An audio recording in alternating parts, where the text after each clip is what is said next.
ब्राह्मण दंपत्ति गांव में रहा करते थे। उनके दो बेटे और दो बहुएं थीं। दोनों बहुओं के काफ़ी समय बाद बेटे हुए थे।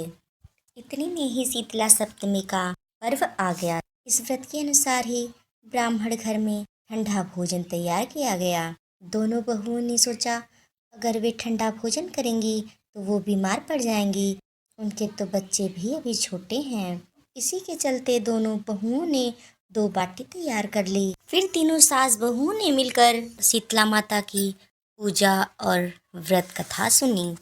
फिर तीनों भजन करने बैठ गईं। लेकिन फिर दोनों बहुओं ने बच्चे के रोने के बहाने वहां से निकलकर घर चली आईं।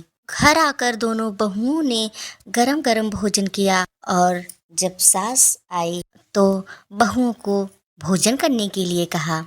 लेकिन दोनों ने ठंडा खाना न खाने के बहाने घर का काम करना शुरू कर दिया। सास ने कहा काफ़ी देर हो गई है, बच्चे सो रहे हैं, उन्हें भी उठाकर भोजन करा दो।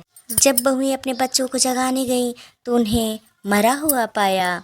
यह शीतला माता का प्रकोप था, क्योंकि बहुओं ने नियम को तोड़ा था।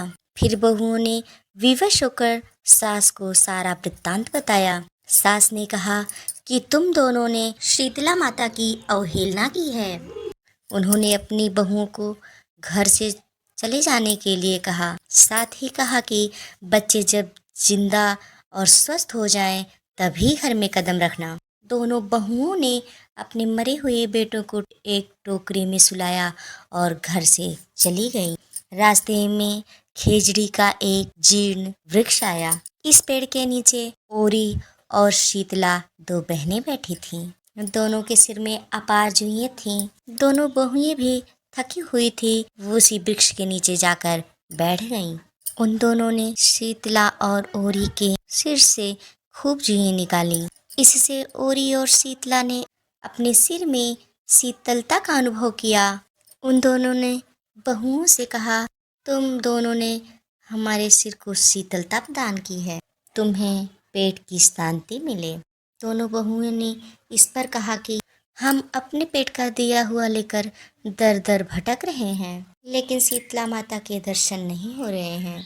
तब शीतला माता ने कहा कि तुम दोनों ने पाप किया है, तुम्हारा तो मुंह देखने के भी योग्य नहीं है।